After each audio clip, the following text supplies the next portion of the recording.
ठीक, तो Rusty is a golden retriever, dog की एक प्रजाति है। When she sees another dog that looks similar to Rusty but is a different breed, अब वो एक और डॉग देखती है जो उसके डॉग रस्टी के जैसा दिखता है बट ब्रीड कोई और है, कोई भी हो सकती है ब्रीड, दुनिया भर की ब्रीड तो मतलब बहुत सारी हैं डॉग्स की।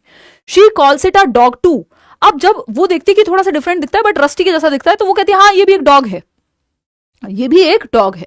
According to Jean Piaget's theory of cognitive development which concept does this demonstrate, यानी जीन पियाजे के संज्ञानात्मक विकास के सिद्धांत के अनुसार यह किस अवधारणा को प्रदर्शित करता है, बताइएगा किस अवधारणा को प्रदर्शित करेगा भाई पियाजे की। एसिमिलेशन को, ईगोसेंट्रिज्म को, ऑब्जेक्ट परमानेंस या कंजर्वेशन। देखो यहाँ वॉल्यूम, क्वांटिटी, काइंड ये सब की बात हो नहीं रही है, कोई ऑब्जेक्ट परमानेंट हो गया है, out of sight out of mind ये भी कोई बात नहीं हो रही है कि गुड़िया छिपा दिया आपने या गुड्डा छिपा दिया, मतलब वॉट कोई एक खिलौना है वो छिपा दिया और बच्चा फिर भी ढूंढ रहा है तो ऑब्जेक्ट परमानेंस कह देते हैं हम, है ना। ईगोसेंट्रिज्म, बच्चा सेल्फ सेंटर्ड है, ऐसी भी कोई बात नहीं है। तो ये तो ऑप्शन इतने आसान है, पेपर में आया हुआ क्वेश्चन अपनी तरफ से नहीं बनाया है, फिर कभी आप कहो हाँ पेपर में तो मुश्किल क्वेश्चन आते हैं, ये तो आपने आसान दे दिया, क्योंकि आपकी कंडीशनिंग कर दिया लोगों ने कि पेपर में सिर्फ मुश्किल ही क्वेश्चन आते हैं।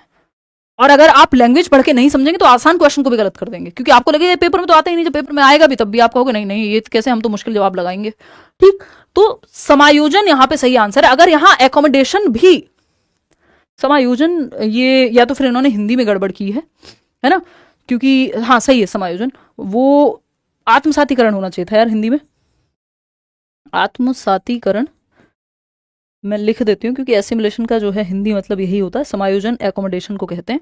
और अभी एकोमोडेशन यहाँ पे हुआ नहीं है, यहाँ पे सिंपल बच्चे के ब्रेन में जो स्कीमा था, existing knowledge, previous knowledge, old knowledge जो दिमाग में सेट था, फीडेड था पैटर्न, वो था कि अच्छा मेरा जो डॉग है वो है गोल्डन रिट्रीवर, एक नया ब्रीड देखा मिलता जुलता है, अच्छा चलो ये भी डॉग है, तो जो उसने एसिमुलेट किया हुआ है वही तो प्रेजेंट किया है, उसने ये थोड़ी कहा कि ये भी गोल्डन रिट्रीवर है। तो फिर वहां पे डिसबैलेंस होता, फिर वो नया स्कीमा बनाती, एकोमोडेट करती, मॉडिफाई करती, ये सब तो हुआ ही नहीं ना। उसने डॉग देखा और डॉग बोला, ब्रीड मैच करती है नहीं करती वो सब अलग कहानी है। जैसे बच्चे ने, सीता एक बच्ची है जो बहुत बार क्वेश्चन हम डिस्कस करते हैं आया हुआ है, जो दाल चावल मिक्स करके खाना सीखती है, ठीक है एसिमुलेशन है। एक डॉग, एक पेन मैंने एसिमुलेट किया, अच्छा ये पेन होता है, दूसरे कलर का पेन देखा मैंने कहा हाँ ये भी पेन होता है, ठीक है एसिमुलेटेड है, दिमाग में जो फीडेड है वही बोल दिया, इसमें गलत क्या है। एकोमोडेट तो तब होता जब कुछ मॉडिफाई करना पड़ता। क्वेश्चन नंबर 66 देखिएगा, तो ऐड जो किया हुआ है ब्रेन में वही सामने दिखा है। क्वेश्चन नंबर 66 देखिए, teachers should encourage children to think of ability as dash and failure as dash. तो टीचर्स को यानी शिक्षकों को चाहिए कि बच्चों को योग्यता को कैसा माने, एबिलिटी को कैसे देखें। अभी बात की थी इंक्रीमेंटल देखें कि बढ़ोतरी की जा सकती है, भाई क्षमता को बढ़ाया जा सकता है, आज 70 नंबर आ रहे हैं हमेशा नहीं आते रहेंगे, अगर मेहनत करोगे 140 भी आ जाएंगे, ठीक। एंड फेलियर क्या है, फेलियर है अपॉर्चुनिटी फॉर इंप्रूवमेंट, ह्यूमिलिएटिंग नहीं कि अब आप जलील करोगे बच्चे को, अपमान करोगे, नहीं। तो ये क्या है, अपॉर्चुनिटी है सीखने की कि बेहतर किया जा सकता है। फिक्स्ड नहीं होती एबिलिटी, एंटिटी व्यू नहीं, इंक्रीमेंटल व्यू चाहिए। इंक्रीमेंटल है, अपॉर्चुनिटी है इंप्रूवमेंट की, सुधार संभव है, ये फेलियर बता रहा है हमें, ठीक। फिक्स्ड नहीं है एबिलिटी, इंक्रीमेंटल है बट शेमफुल होना चाहिए, नहीं। वृद्धिशील हो, एंटिटी व्यू नहीं है, इंक्रीमेंटल व्यू होना चाहिए लर्निंग का कि बढ़ाया जा सकता है और सुधार की संभावना है, ये फेलियर आपको बताता है। क्वेश्चन नंबर 67 देखिएगा और बताइएगा क्या कहता है क्वेश्चन नंबर 67। ये कह रहा है which of the following sequence of representation of concept is in accordance with children's gradual development of cognitive development. बहुत जरूरी है, ध्यान से पढ़िएगा, ये एकदम नया कॉन्सेप्ट है और इन्होंने पूछा इस तरह से। वैसे ये जेरोम ब्रूनर की एक थियोरी है, फटाफट से बताइएगा। निम्नलिखित में से अवधारणा के निरूपण का कौन सा क्रम बच्चों की संज्ञानात्मक क्षमताओं के उत्तरोत्तर विकास के अनुसार है, यानी कॉग्निटिव डेवलपमेंट कैसे विकसित होता है, इसमें क्या स्टेप्स होते हैं, पहले इमेजेस सीखते हैं, पहले सिंबल सीखते हैं, पहले एक्शन सीखते हैं, क्या? तो खुद से बताओ। सिंबल बेस्ड होता है। अब मैं आपको बता देती हूँ, यहाँ पे एक छोटा सा कॉन्सेप्ट है, जेरोम ब्रूनर की डेवलपमेंट की थियोरी है कॉग्निटिव डेवलपमेंट की, कि संज्ञान कैसे विकसित होता है। ब्रूनर भी जो है ये कॉग्निटिविस्ट है, आपके कॉग्निटिव कंस्ट्रक्टिविस्ट कह सकते हो एक तरह से, मतलब थिंकिंग प्रोसेस पे जोर देते हैं कॉग्निटिविस्ट लोग, यानी संज्ञानवादी लोग थिंकिंग पे जोर देते हैं।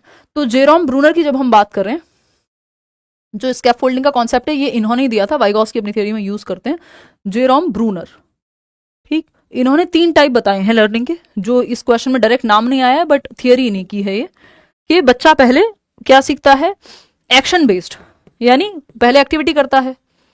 एक्टिविटी करता है मतलब आप बच्चे को कोई भी गेम दो, वो उसको कोई पेंसिल दो, उसको खोल के तोड़ के फोड़ के देखेगा, एक्शन बेस्ड, हर चीज में एक्टिविटी, हर चीज को छुएगा, टच करेगा, कुछ ना कुछ करने की कोशिश करेगा। फिर वो इमेजेस के माध्यम से, या आइकॉनिक स्टेज कहते हैं ये से, इमेजेस के माध्यम से सीखता है, आइकॉन्स के माध्यम से सीखता है। यानी अब आप उसको फोटो दिखा दो, टीवी में कोई कार्टून दिखा दो तो जल्दी सीख जाएगा, या देख के उसको इंटरेस्ट आएगा। फिर आता है नेक्स्ट स्टेज जिसको हम सिंबॉलिक स्टेज कहते हैं, यानी अब वो भाषा के माध्यम से A for apple, B for ball से भी सीखने लगेगा। तो एक्शन बेस्ड जब कोई फिजिकल एक्टिविटी करके वो सीख रहा हो, कोई गेम है, कोई पजल है, कुछ ऐसा उसमें लगा हुआ है। इमेज बेस्ड जब वो इमेज या आइकॉन्स के माध्यम से सीख रहा है, पिक्चर के माध्यम से। सिंबॉलिक है जब वो भाषा के माध्यम से ABCD से सीखने लग जाए। और ये तीनों हमेशा रहती हैं, ठीक। तो सबसे पहले अब आपको यहाँ चूज कर लेना है कि इमेज बेस्ड नहीं भाई, एक्शन बेस्ड पहले है, फिर इमेज बेस्ड, फिर symbol based. Second option is the right answer. ये आया हुआ क्वेश्चन अपनी तरफ से नहीं बनाया है, तो इन चीज़ों को ध्यान रखना है थोड़ा थोड़ा। 68 नंबर क्वेश्चन देखिएगा, 68वां सवाल क्या कहता है आपसे। Harvard Gardner's concept of intelligence, यानी हार्वर्ड गार्डनर का मल्टीपल इंटेलिजेंस, बहुबुद्धि का सिद्धांत है कि बुद्धि एक नहीं कई प्रकार की होती है। 8 प्रकार इन्होंने NCERT में दिए हुए हैं, है ना। और ये कहते हैं कि बुद्धि कोई सिंगल एंटिटी नहीं है, कोई एक फिक्स IQ स्कोर नहीं है, बुद्धि कई प्रकार की हो सकती है, लोग अलग अलग तरह से बुद्धिमान हो सकते हैं। और 8 प्रकार इन्होंने बताए बुद्धि के।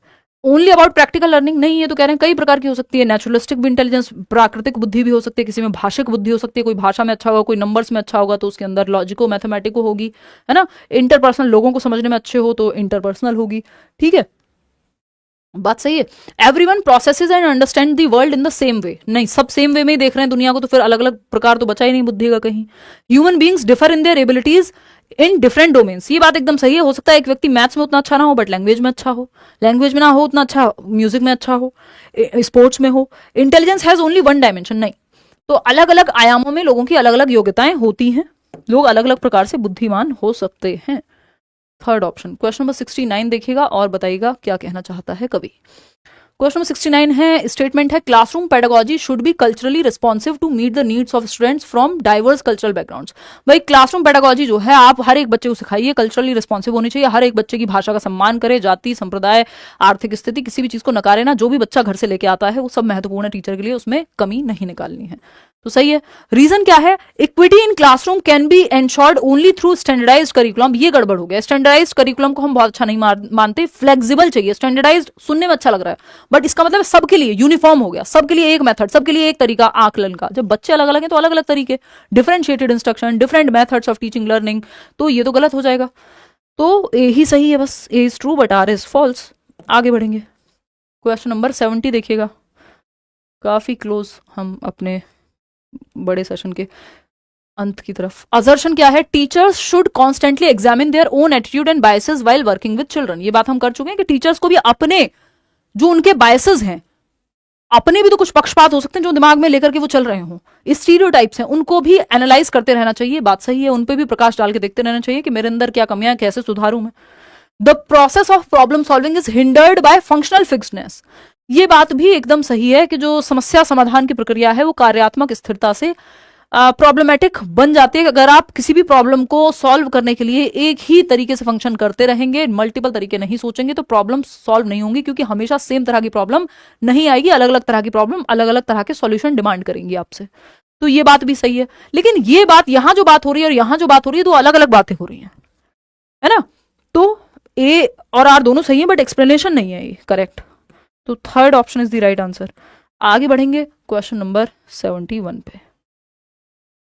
असर्शन रीजन क्या है भाई, while some children start babbling and uttering 2 word sentences at 12 months, others don't do this till they are 20 months।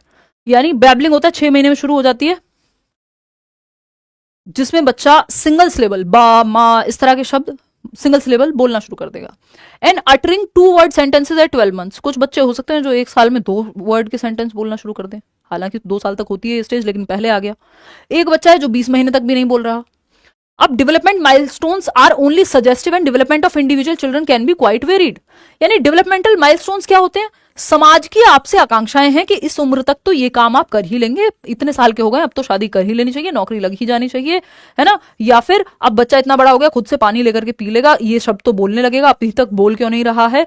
तो ये सामाजिक अपेक्षाएं हैं आपसे डेवलपमेंट की एज के अनुसार या स्टेज के अनुसार, लेकिन ये फिक्स नहीं है, सजेस्टिव है कि इस उम्र में इतना कर ले बच्चा, सारे बच्चे सेम एज में सेम ही टाइम पे करने लगे, जरूरी नहीं है। तो ये बात एकदम सही है कि